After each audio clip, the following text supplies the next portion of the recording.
135 વિધાનસભાના ધારાસભ્ય કેતનભાઈ ઇનામદારે મધરાત્રે રાજીનામું આપ્યું।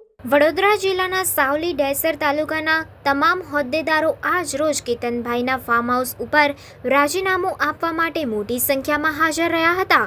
ધારાસભ્ય કેતન ઇનામદારે મધરાત્રે 2:30 વાગ્યે રાજીનામું આપ્યું ત્યારે વિધાનસભાના અધ્યક્ષે રાજીનામું સ્વીકાર્યું નથી।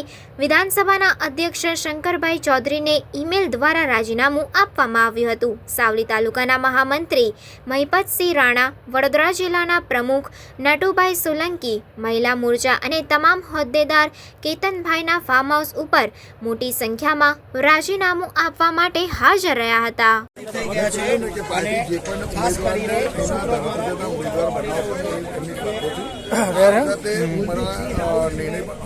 પાર્ટી સાથે ભારતીય જનતા પાર્ટીના કાર્યકર્તા હતો અને રહીશ। આજે દેશના વડાપ્રધાન વડાપ્રધાન થવા જઈ રહ્યા છે ત્યારે હું ગુજરાતના એક નાગરિક તરીકે અને પાર્ટીના કાર્યકર્તા તરીકે ગૌરવની લાગણી અનુભવું છું। અમારા લોકસભા સીટના ઉમેદવાર રંજનબેન ભટ્ટ એ પણ સર્વપ્રિય અને લોકપ્રિય ઉમેદવાર છે। અમારા સાવલી વિધાનસભા